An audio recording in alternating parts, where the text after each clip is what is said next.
finally I got a job up in Darwin. So we all went up there. My son was 9 months old. And then I married this guy.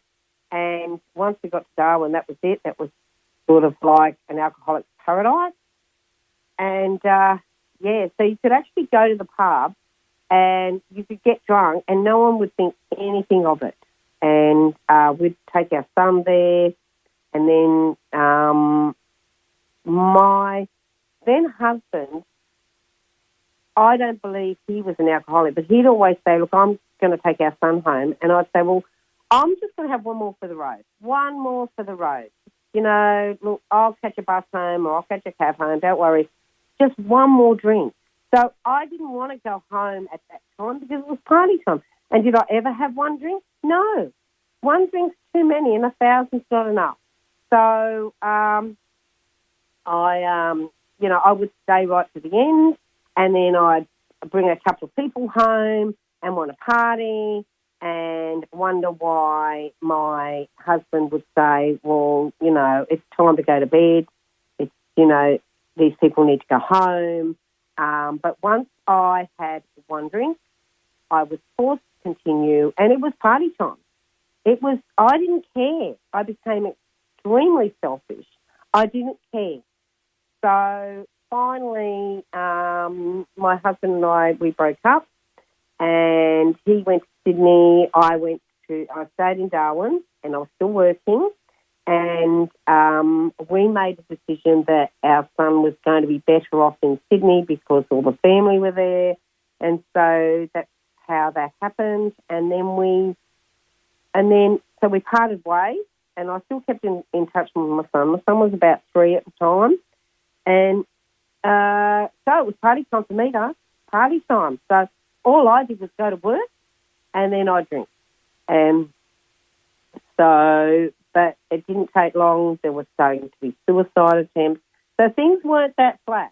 It looked on the outside that things were great and I was having a great time. But inwardly, I felt disgusting. I did some things so beneath me, particularly in this time when I was single. It was just... I reached a level that I'd never reached before. And anyway, school holidays had come up and I was due to fly down to see my son. And it'd been a few months. And I was supposed to fly out on the Wednesday. And I came out of this drunken stupor on the Tuesday morning and I thought, I don't think I can stop drinking. I don't think I can be down there and not drink. And I knew I'd gone beyond being able to drink safely. Like I just knew in my gut that I could no longer drink. I almost like had an awakening of I can no longer drink like a normal person. I hadn't even been to AA, but at that point I thought, no, I can't have one or two drinks. If I have one or two drinks, I'll have to get totally wiped out and black out. That's it. There's no choice, or don't drink at all. And I had this awakening of, I don't think I can do it. I don't think I can be down there to see my son and not drink. And I knew that felt really, it just wasn't going to be too good. So anyway, I came out of the stupor and I woke up and there was people around the house, lying around sort of like, it was pretty bad. Like cans of beer where, tipped over and it was just a mess.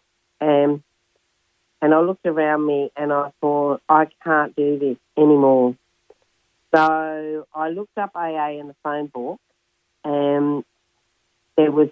I rang AA and there was no answer. So, because we're talking about 1986, right? I was 24 years old. There was no answer. So I rang the next one down in the phone book and it said Amity House. And I thought, well, Amity, I think that means friend in French. So they might be able to help me. They might be able to help me. I knew I'd have to go to AA to do something about my drinking, and quick smart, because I was supposed to fly out. So I rang Emily House, and the guy that answered the phone just happened to be the secretary of the AA meeting that night. It had nothing to do with AA. In fact, it was just when the .08, I think, was coming in, and people were trying to learn how to drink safely and not spill it while they were driving, I guess. I don't know. But so this guy was actually working there, and he was actually due to leave that job kind of pretty soon after that day, but he was there. And so I went to he told me about the meeting, and he couldn't get me there. No one could pick me up. So he said, you'll have to catch a couple of buses. And I did actually have a license, but I didn't have a car. So I was having to catch a few buses. So I had to catch 2 buses and walk a kilometre to get to the meeting. But I was obviously meant to be there. So that's what I did. He said, that's where the meeting is. I'll be there. There'll be others there. And I caught the 2 buses, and walked and got to the meeting. And members welcomed me, and there were people like Typhoon Tony, Blind Alan, basically Glennis. There was a mixture of all sorts of, it was like licorice, all sorts for sure. They were just a real medley of, you couldn't say that one's definitely an alcoholic. In fact, there was some guy who was so good looking. This is Darwin Paul. He's been sober the same time as me.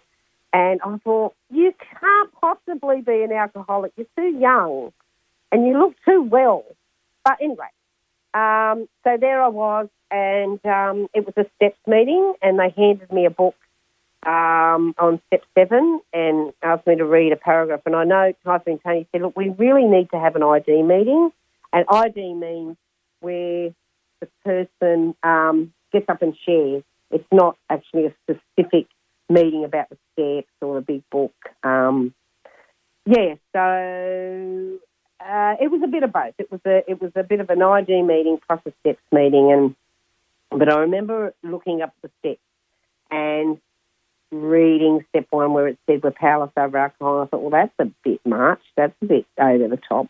But then I saw the 3rd step and I thought, God, I understood him. I thought, that is the most brilliant thing I've seen, because I have struggled over the years with, this is before AA, I was a Sunday school teacher at one stage, but I really struggled with the fact that, with the commandments, and I got pregnant out of wedlock and stuff like that, and I felt really guilty about that, and I really struggled with all that sort of stuff. But here I could read this, guys were understood him. I took that as like some sort of higher power of the universe, and it was more freeing when I read it, but I really it was just the beginning.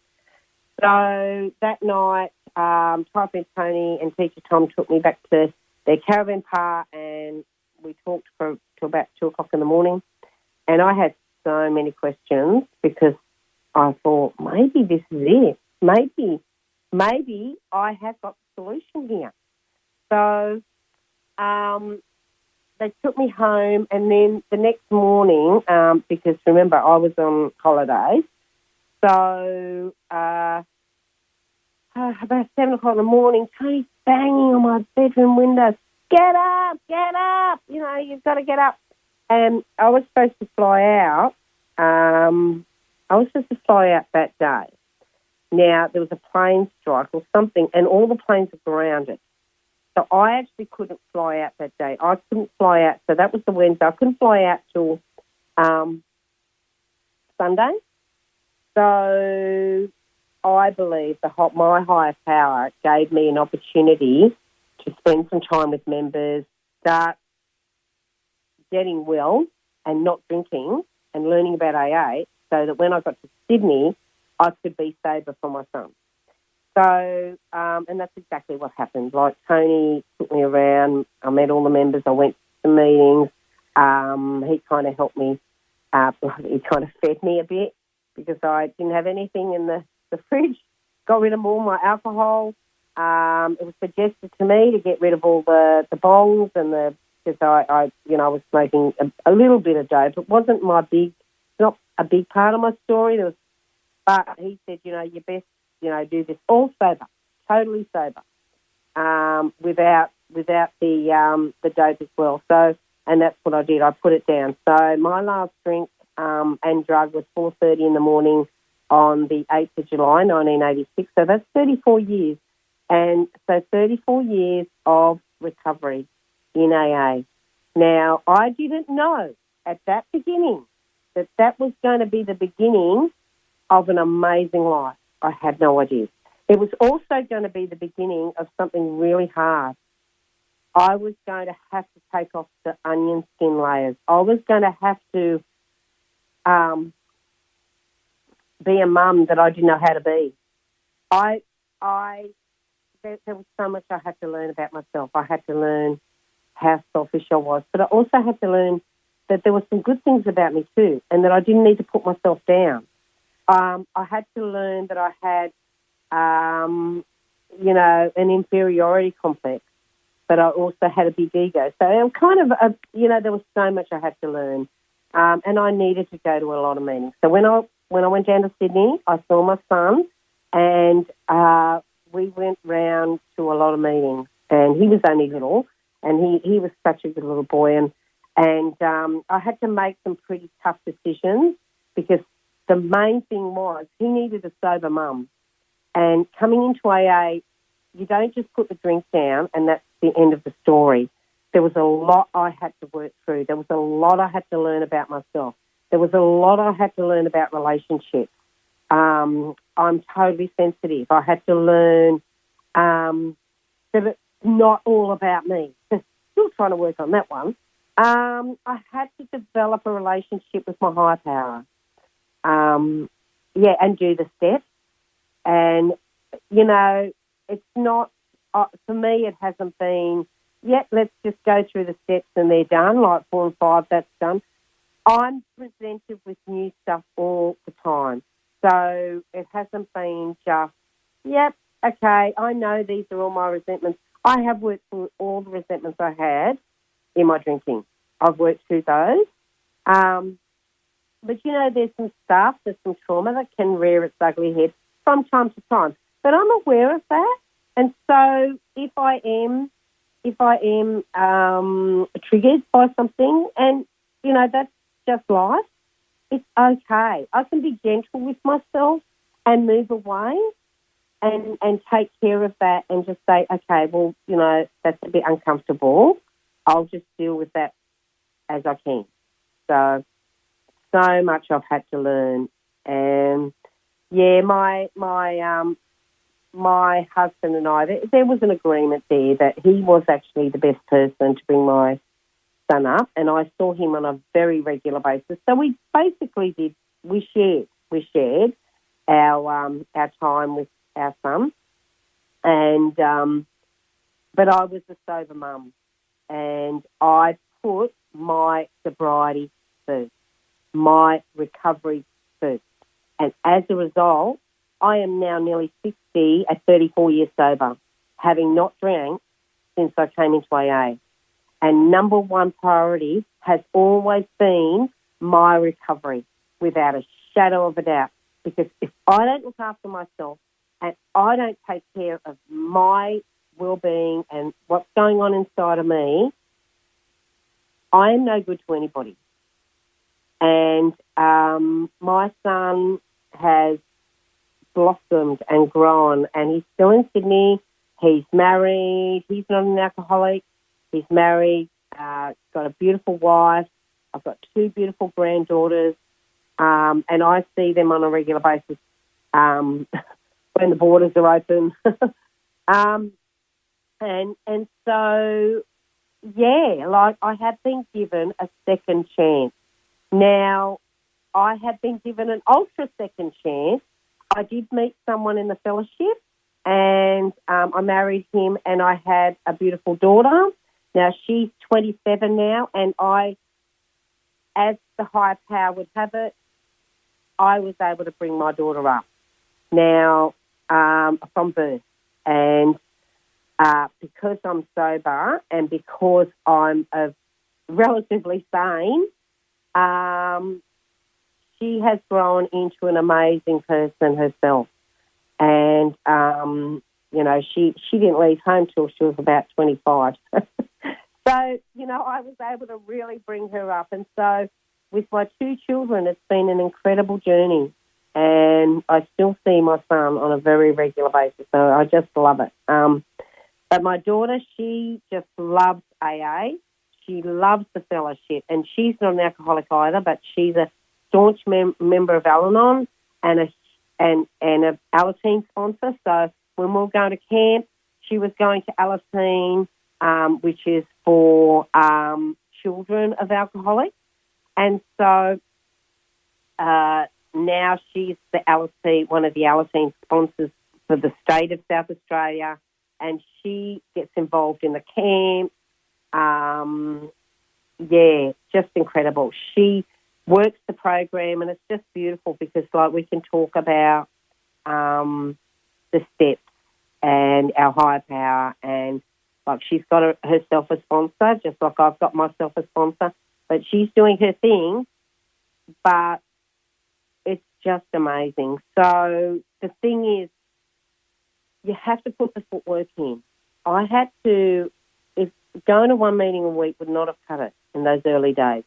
And I had to work the steps. I had to look at my past. I had to look at what part I played in my past. And I still do.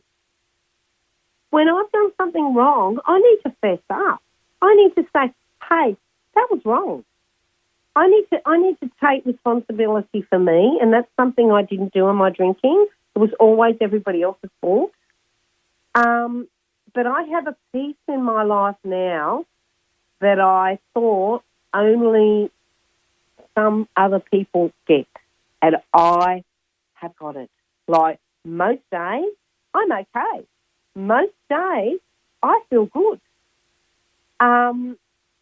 Like my work sometimes gets a bit stressful, and that's when I have to take time out and take time out and just breathe and take time out to meditate and look after myself, make sure I drink plenty of water, eat relatively well.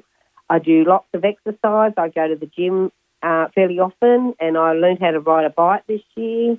That would have to get a mention because I just love it. And look, I've still got a bit of an obsessive, addictive nature, and I'm not going to apologise for that because as long as it's channeled into the right areas, it doesn't matter.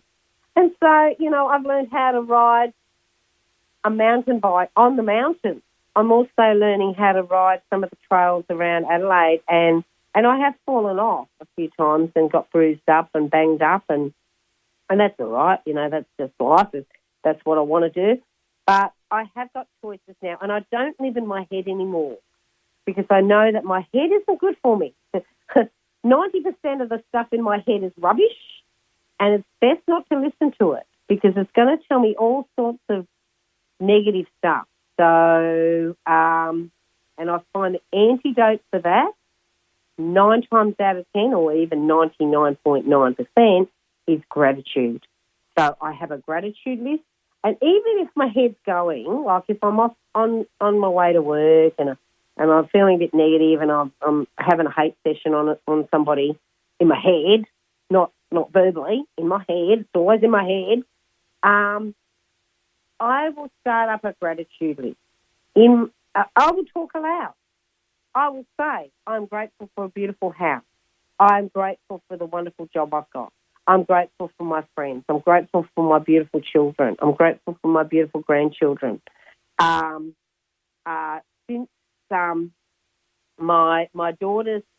my daughter's dad died, he died many years ago, and I've since remarried to a member that he's not a member of the fellowship, and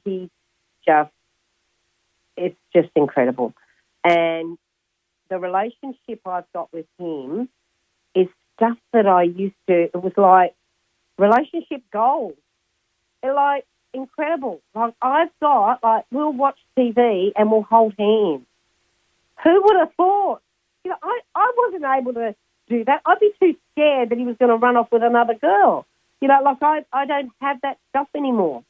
I also don't associate with people that would do that sort of stuff anyway. So I'm quite discerning about people in my life these days. It doesn't stop me from helping other alcoholics, because I will. You know, if I'm asked to share, I will. If someone asks me to sponsor them, unless I've got too many sponsees, I will say yes, within reason, because I lead an incredibly busy but full life. So I have to make sure that I can be a good sponsor to people if I don't run myself dry as well. So they're all things that I've had to look at as well. I regularly pray in the morning, every day. Every day I pray and I read something either from the big book or the daily reflections. And what I try and do is, when I'm reading that, I actually ask myself, okay, what did I just read? Because in my busy life, if I read it and I don't think about it, I have no idea what I've read. So sometimes I can just gloss over it. So it's really important for me to focus and concentrate on what I'm actually reading and listen. Listening, I haven't been able to do much of that because I'm a little bit self-centred.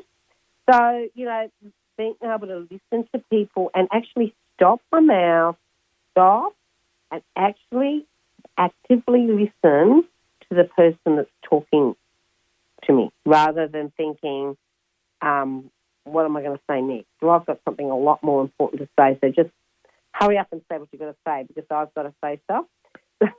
So just practicing that too. That's been a tricky one, but I'm getting there.